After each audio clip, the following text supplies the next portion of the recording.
Hi there, folks. How you doing? Rev Paul here from St. Augustine of Canterbury and the Chaplain to the Sent, as I come to you this week with yet another message from the truck. It's great to have you here this afternoon as we continue our very speedy journey through January. Hard to believe we are already up to the 5th weekend of January, believe it or not. It is now just a couple of more days until we get to another month, a month of the way through 2023 already. Hard to believe, but here we are. It's great to be here with you as I share in some reflections to our scriptures for this coming week, as well as taking an opportunity to share some announcements and so on. It is vestry weekend. That means we are here with lots of meetings and so on coming between this week and next week and potentially even the week after, depending on the community that you're a part of, as we continue to prep and plan for the coming year. What is the financial state for your churches? What is the mission and ministry goals for our communities as we look to the rest of 2023 and what that might look like, and beyond, of course. As we gather here today, I just wanted to share a couple of things. First of all, I'm not sure how many of you know anything about my golf game. I can tell you a fairly simple very simple description of my golf game, and that is that I get twice as much value for my golf dollar as most people do. And I share that because a lot of times when I offer my golf game, if it's a par 3, you can be fairly confident it's going to take me 5 or 6 shots to get that par 3. Par 5s are just painful to experience, to be honest. But as I've joked before, I said, all of you folks that do it all according to par, I get to hit the ball twice as often as you do, so I'm really getting twice the money for my golf dollar. But the one thing that I do have a tendency of taking advantage of when I play a round of golf is taking advantage of mulligans.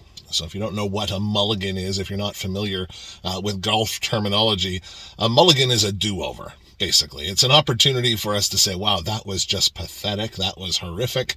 That's the third golf ball that's ended up in that particular water trap since we started this game. I need a do-over. I need a mulligan. Now, that's not necessarily the best way to be playing golf, I'll be honest. And I know that people that have to follow my group whenever I golf will be very excited to hear that I usually get sick and tired of mulligans within the first hole or two and end up just taking my twice as many strokes as everybody else. But that idea of a do-over, that idea of starting over again, it's something that sort of pervades an awful lot of different places. We hear it in music, right? We hear the do-over, of course, in music structure. You get your verse and your chorus, your verse, your chorus, your verse, your chorus, your chorus. You know, you get those do-overs in patterns. And for those of you who know me, you know that I love movies. It's one of the things that I really enjoy is watching a good movie. In fact, I really love these streaming networks, Netflix and Prime Video and all of those kinds of things, because I get the opportunity to watch as many movies as I want. In fact, sometimes maybe one or two too many over the course of a week. However, there are lots of movies that talk about this whole idea of do-overs. Right? The couple that I'm thinking of specifically for this week are things like 17 Again. So it's a movie where a person who's well into his 30s, he's a dad of teenagers, for some sort of cosmic reason ends up becoming 17 years old again overnight, and ends up having to go back to high school and experience high school with his kids as his classmates. So that's sort of an interesting story of the do-over, right? An opportunity to look at your life from a different point of view. Another example is a movie called Never Been Kissed. Never Been Kissed is a story of a 25-year-old reporter who wants to really make a name for herself, and her editor sends her out on a secret mission to get some information and to do a story about what it's like being a teenager in that society. And because she looks young enough, she's sent back to become a high school student for a second time and gets a chance to sort of do it over. And the third one that I'm thinking of is 21 Jump Street, which was a movie based on the TV show from the 1980s. And same thing. These are two undercover cops who look young, and they get sent back to do high school again as they investigate some criminal activity. And they get to find out that life changes in those do-overs sometimes. Sometimes that life that you experienced before, right? All of these different characters had certain experiences of high school, and in their do-over movies and their do-over roles, they find that high school is different than it used to be. It focuses more on one particular group of people who are the popular kids instead of a different group that was maybe 5, 10, 15 years earlier. So it's interesting to watch those movies because there's always a moment where the hero, the star of the movie, suddenly realizes that, wow, this is different, but it's still the same, right? It's the same, but it's different. It goes in that sort of a pattern of, I wasn't expecting this to happen, and here I am. This week in our scriptures, particularly in the letter of Paul to the Corinthians, so that first letter to the Corinthians, Paul writes a number of things to the church at Corinth, and some of it makes sense, right? The Greeks are looking for signs. That has something to do with their particular religious experience up to that point, and those kinds of conversations are happening between Paul and the church members at Corinth. But then, as N.T. Wright, a noted scholar and bishop of the church, N.T. Wright says that Paul uses what are some of his favorite words, his favorite phrase, if you will, in all of Scripture. And that phrase that Paul uses, St. Paul, not me, St. Paul uses, is "but God."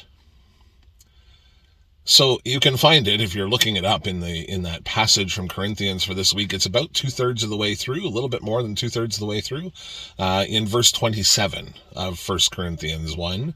And it says, "But God does something different." Now, there have been lots of times in life that, you've sort of looked at things in your own experience of life and you said, boy, I wish I could have a do-over. I wish I could have done that decision differently when I was younger, how that would have changed my career. Or I wish I had done something different on this particular day. I wish I had a do-over for that time that I didn't buy that house that was a certain price. Or I wish I had a do-over for when I missed out on an opportunity, whether it was in a relationship or whether it was in a job or whether it was just an opportunity to do something that nobody would have expected. And in those do-over moments, sometimes those do-over moments are, I wish that I could have been a better follower in that moment. I wish I could have been a better believer. I wish I could have had more faith. I wish I could have treated somebody a little bit more like I loved them as my neighbor. I wish I could have treated someone a little bit more like I would have wanted to love them the way that I would want them to love me. And in those moments, I think in our do-over desire, God gives us our do-over opportunities. Because you see, in the midst of those hurtful times, in the midst of those painful times, in our story as it's being told, we can look to Paul's phrase. We can say, in that particular moment in life, I wasn't being the Christian that I wanted to be or that I'm called to be, but God. But God changed the story. But God gave me a chance. But God put something in front of me that allowed me that opportunity for a do-over. I think it's never too late for a do-over. It's never too late to try something new. It's never too late to go back to God and say, I am sorry for the way that I did things the way that I did, and I need to make a change, just like we were talking about in our homily last week. I'm going to leave it there for right now. Because I know we all have our own do-overs that we wish we could get. We all have our own moments that we wish we could try again. And I just want you to remember that in those moments when you think all is lost, just remember those words that Paul shared with us, that St. Paul shared with us. But God does something different with us. Yep, I'm going to leave it there for now. So, as I said, this is a busy week. We have vestry. I know that the community of St. James has their vestry this week. The community of St. Augustine has their vestry this week. I know that lots of other churches are having their vestries. I know All Saints is having their vestry next week. Speaking of All Saints, there was a shift in that service that was supposed to happen to wrap up the week of prayer for Christian unity. It was supposed to have happened on Wednesday that just passed, but thanks to the winter weather that decided it needed to be part of our journey, they had to make a move. But God decided that it would be done on a different day. So it's going to be actually happening this coming Wednesday, February the 1st, still at 5:30, still at Our Lady of the Assumption Church at the University of Windsor. If you need any more information about that, just check the deployment docs email, because there's some information there for that.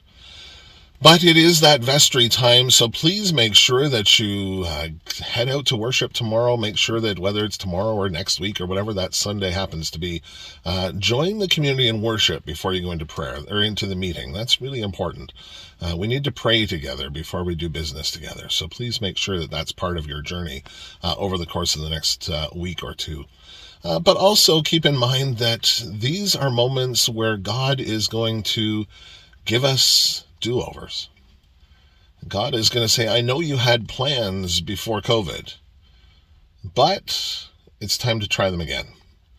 I know things may have not gone the way you wanted them to this past year, but that was last year. This is this year.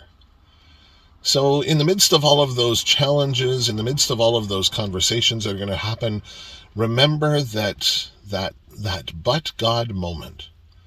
But God is still at work. God is still guiding us and directing us. All right. I think that's enough for today. I've been a little long-winded, I see, on my clock timer. So I'm going to wrap things up for this week. So my friends, make sure as you make your journeys out this week, it is a little more wintry than it's been for these last couple of weeks, particularly for us down here in Windsor. So make sure you're being safe out there. Keep the shiny side up and the rubber side down. This is Rev Paul for this week's Message from the Truck. Bye for now.